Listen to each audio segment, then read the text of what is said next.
Assalamualaikum warahmatullahi wabarakatuh. Jumpa lagi dengan saya, Siska Aprilia, pada mata pelajaran Bahasa Indonesia. Kali ini kita akan memasuki materi baru, yakni teks laporan percobaan. Bagaimana? Apakah kalian sudah siap untuk mempelajarinya? Mari kita simak.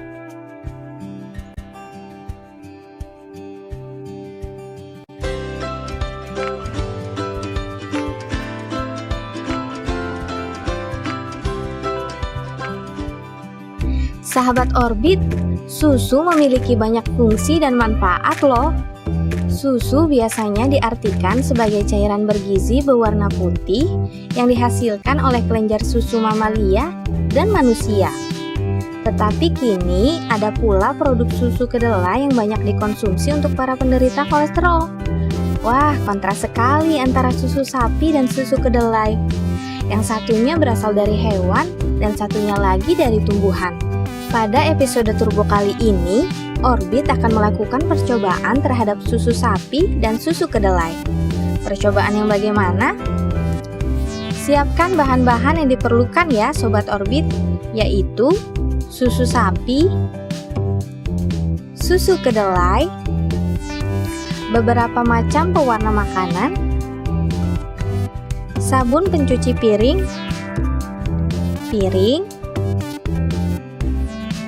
cotton bud, dan wadah kecil. Pertama-tama, tuangkan cairan sabun pencuci piring pada wadah kecil. Sekarang kita lakukan percobaan pada susu sapi terlebih dahulu. Tuangkan susu sapi ke dalam piring, lalu ambil pewarna makanan dan teteskan di atas susu. Apa yang akan Orbit lakukan ya pada susu ini?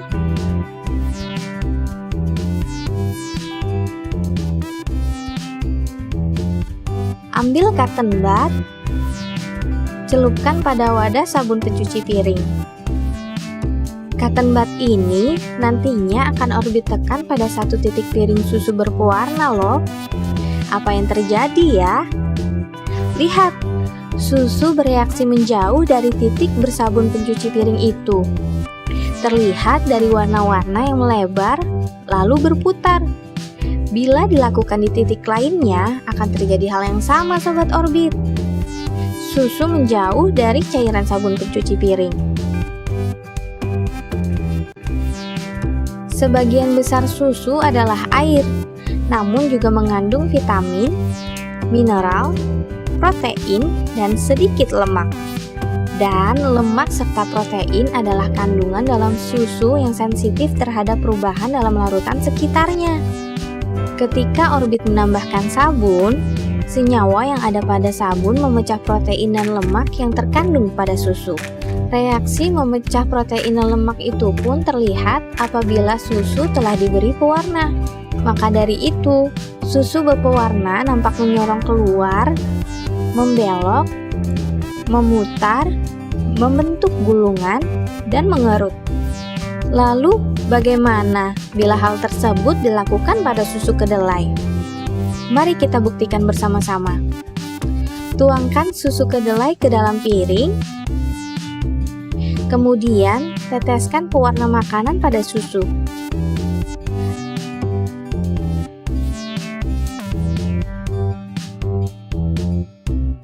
Lalu, tekan cotton bud yang sudah dilumuri cairan sabun pencuci piring dan lihat reaksinya. Ternyata susu sapi dan susu kedelai sama-sama menjauh dari sabun pencuci piring Sobat Orbit, melebar dan berputar. Mengapa bisa begitu ya? Padahal asal-muasal kedua susu tersebut berbeda. Yang satunya hewani dan satunya lagi nabati. Tidak hanya susu sapi yang memiliki kandungan lemak dan protein, kedelai pun demikian. Karena itu, reaksi yang dihasilkan dari kedua percobaan tadi adalah sama.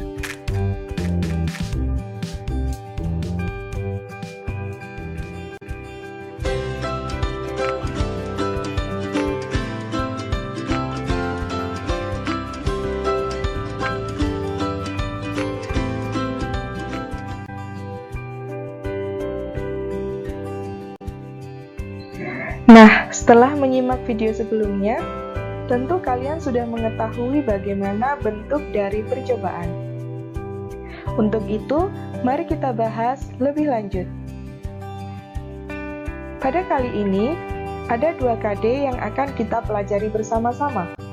KD yang pertama, yakni KD 3.1, mengidentifikasi informasi teks laporan percobaan, dan yang kedua, KD 4.1, yakni menyimpulkan tujuan, alat, atau bahan, langkah, dan hasil dalam laporan percobaan.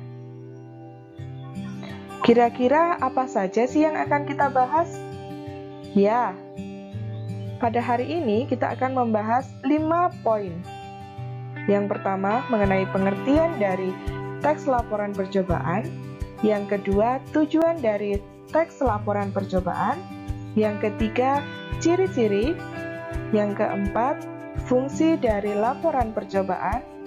Dan yang terakhir, langkah-langkah laporan percobaan.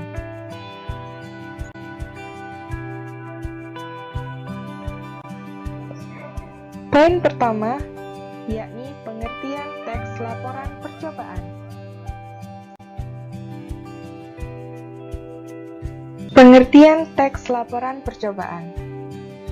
Teks laporan percobaan adalah sebuah tulisan yang dibuat oleh peneliti. Peneliti ini bisa merupakan seorang individu atau kolaborasi antar kelompok. Peneliti melaporkan hasil karya ilmiahnya atau hasil percobaannya serta praktikum yang telah dilakukannya.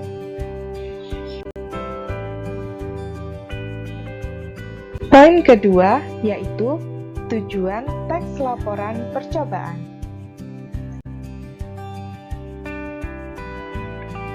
Tujuan dari laporan percobaan adalah untuk memberikan informasi hasil penelitian yang telah dilakukan oleh peneliti.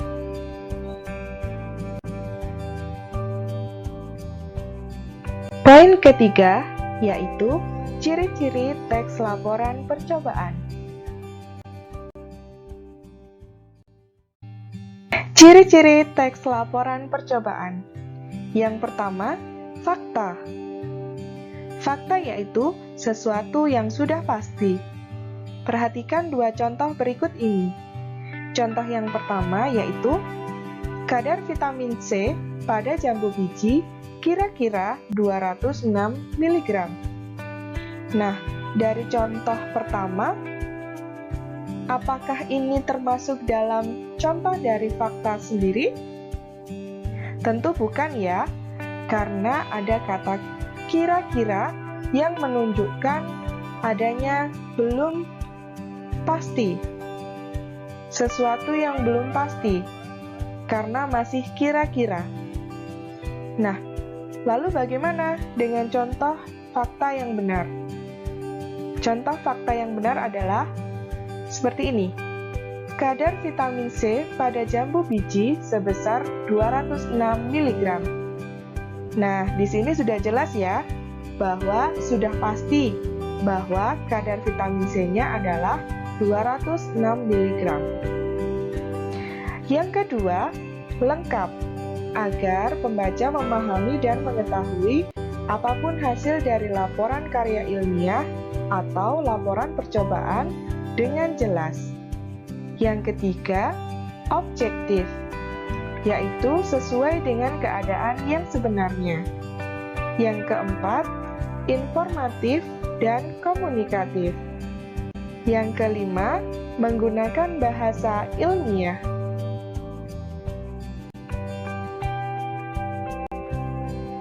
Poin keempat, yaitu fungsi dari teks laporan percobaan. Fungsi dari teks laporan percobaan yang pertama yaitu sebagai sumber informasi. Contohnya, ketika kita ingin mengetahui kadar vitamin C pada beberapa jenis jeruk ataupun beberapa jenis buah, kalian bisa mencari informasi dari teks laporan percobaan orang lain yang telah melakukan percobaan. Dengan begitu, kita dapat mengetahui apa yang kita butuhkan. Yang kedua, sebagai bukti. Nah, jadi laporan itu disusun untuk menyampaikan kegiatan dari awal hingga akhir.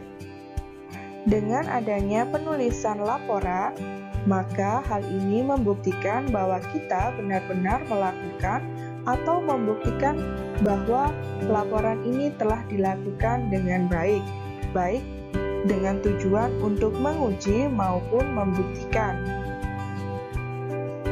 Yang ketiga, sebagai dokumentasi. Tentunya dalam melakukan percobaan, kalian akan mengumpulkan data dan mengumpulkan informasi sesuai dengan apa yang kalian butuhkan. Setelah kalian mengumpulkan data dan informasi, tentunya kalian akan menuliskan teks laporan hasil dari percobaan yang telah kalian lakukan. Nah, agar kalian tidak lupa dan kalian tidak kehilangan data dan informasi yang telah kalian kumpulkan, maka dari itu kalian akan membuat teks laporan tersebut dan hal itu akan menjadi sebuah dokumentasi. Bisa jadi ketika orang lain membutuhkan informasi mengenai percobaan yang telah kalian lakukan, maka hal itu akan bermanfaat bagi orang lain. Sebagai apa? Sebagai sumber informasi. Yang keempat, sebagai pemecah suatu masalah. Contohnya saja, ketika kalian bingung ingin mengkonsumsi buah apa yang memiliki kadar vitamin C yang lebih tinggi. Nah, hal ini bisa kalian cari dengan mencari teks laporan percobaan yang telah dilakukan oleh orang lain. Dengan begitu, masalah kalian akan teratasi. Nah, yang terakhir sebagai pertanggungjawaban. Maksudnya, apabila kalian mendapatkan tugas dari orang lain untuk melakukan percobaan, maka teks laporan percobaan yang telah kalian lakukan adalah sebuah bukti pertanggungjawaban dari tugas yang diberikan. Dengan begitu, pertanggungjawaban mengenai teks laporan percobaan yang sesuai prosedur maka dianggap selesai.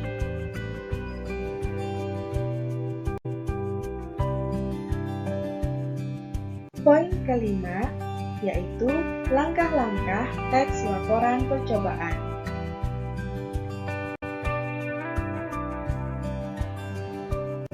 Menyimpulkan tujuan, alat atau bahan, langkah, dan hasil dalam laporan percobaan. Yang pertama, yaitu baca kembali teks laporan percobaan. Yang kedua, catatlah hal-hal penting dari teks laporan percobaan. Yang ketiga, rangkailah hal-hal penting yang telah kamu catat menjadi 2 paragraf ketika merangkai kalimat tersebut. Kamu dapat menggunakan konjungsi antar kalimat dan antar paragraf agar paragraf yang kamu susun menjadi paragraf yang padu. Ingat ya, konjungsi adalah kata penghubung.